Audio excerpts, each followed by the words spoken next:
Welcome to The Deep Dive. We're the show that takes, a whole stack of insights and really boils them down into the sharpest takeaways for you. And today, we're looking at something fascinating. It's a challenge so many English learners face, right? You might have a pretty good grip on grammar, your vocabulary's graying, you know the words, but still, when you speak, something feels, well, just not quite you.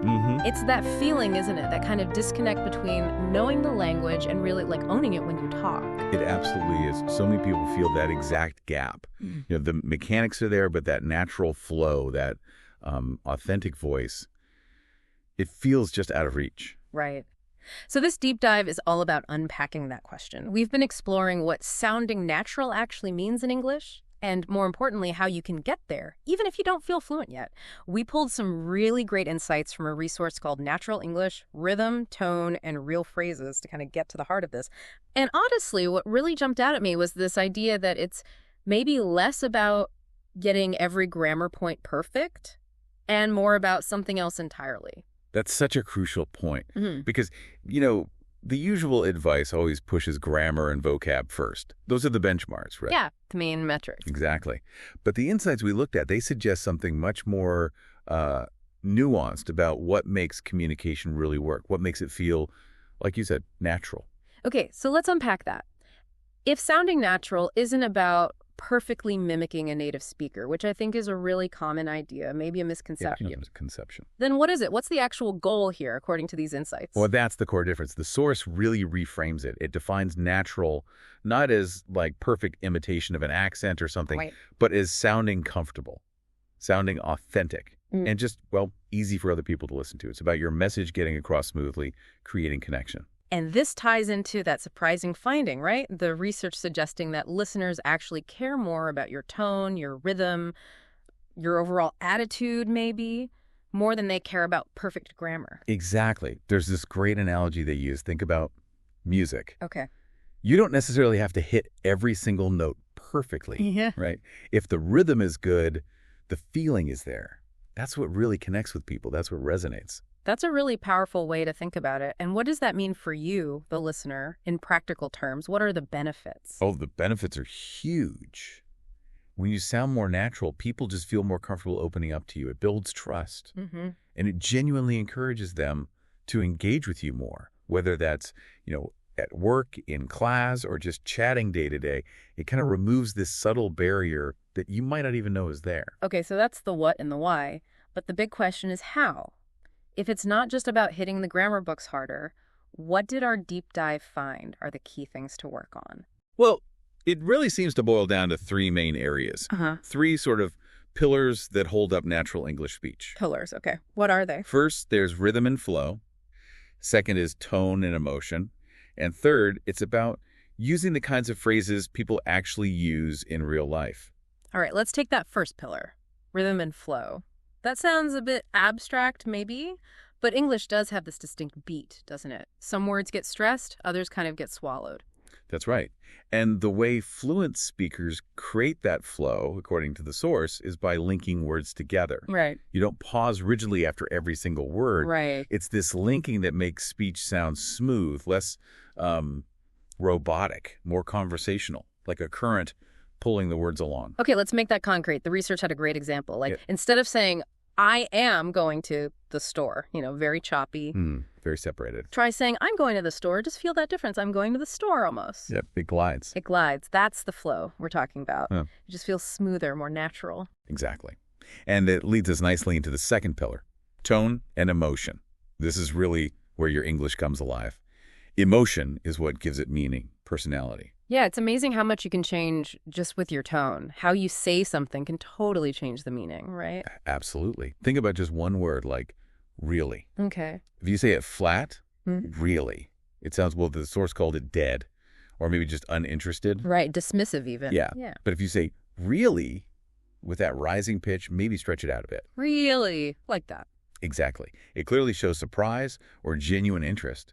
It's a completely different interaction just from shifting your tone. Okay, so we've got rhythm and flow, tone, and emotion. What's the third pillar? The third one is about using phrases people actually use. And this is key. It's about moving beyond just translating word for word from your own language. Ah, yeah. Direct translation can sound really awkward sometimes, even if it's grammatically perfect. Definitely. Thinking those rigid translations often leads to sentences that just don't sound quite right to an English speaker. So using these common everyday expressions, that's the way to go. It's invaluable. Yeah. Like gold, the source says. They're kind of the glue in natural conversation. What are some examples from the research? Well, they give some really useful ones like, that makes sense? Oh, yeah, I hear that all the time. Right. Or, sounds good. Mm-hmm.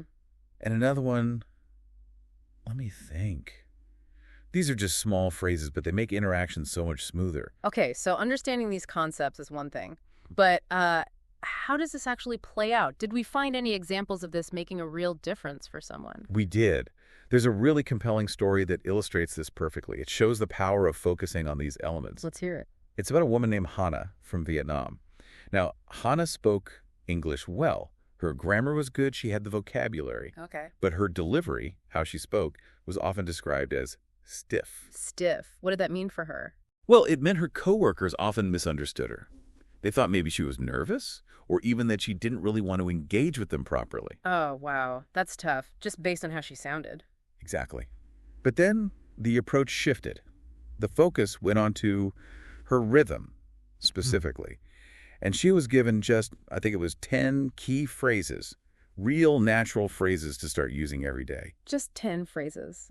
And focusing on rhythm. That was the core of it. Yeah. And the change was apparently quite remarkable. How quickly did it happen? Within just 2 weeks, people started noticing. Her colleagues actually came up to her and said things like, "You sound different, more relaxed, more like you." Wow, 2 weeks. That's fast. It is. And it just shows, right, the real takeaway here is that sounding natural isn't just about being correct, it's about connection. It lets your actual personality come through in English. It lets you be more you. Exactly. It brings your authentic self into the conversation. Okay, this is great. So let's make this really practical for everyone listening. Let's give them something they can use right away. Good idea. We've got 5 specific real English phrases from the research. Think of these as, like, your starter kit for sounding more natural, starting today. Okay, ready? First one. No worries, it happens. Love that one. Use it all the time. Okay, next. Let's play it by ear. Good for uncertain plans. Okay, number 3. I hear you. Yeah. Simple, but shows empathy, understanding. Number 4. Fair enough. Shows you accept someone's point, even if you don't fully agree, maybe. Right. And the last one? I'm not sure, but I'll check. Super useful, very natural. Okay, 5 great phrases. Now, don't just, hear these and forget them. We really want to encourage you listening to practice them, say them out loud. Yeah, try them out. Maybe in front of a mirror first, just to get the feel. Or even better, try slipping one into your next Zoom call or, a chat at work or with friends. You might actually be surprised how quickly they start to feel natural coming from you. Definitely. So thinking about this whole deep dive, what's the big picture message for your English journey? I think the main takeaway is pretty clear, isn't it? Sounding natural in English, it doesn't really depend on having this massive vocabulary or perfect grammar. Right. It's much more about mastering that rhythm, using your tone effectively, and fundamentally building that genuine connection through how you speak. And you absolutely have the ability to do this. It's not some impossible goal. Start small. Practicing these things consistently, even just a little bit, it really adds up. It leads to real progress. It's about letting more of your true self, your personality shine through when you speak English. Well said. And maybe as a final thought to leave you with, something to mull over after this. Yeah. Consider this. How could developing a more natural way of speaking not just boost your language skills, but actually open up new ways for you to express who you really are? How might it help you build deeper, more meaningful relationships in, all parts of your life? That's a great question to ponder. What new connections could you make when your words finally feel truly like you?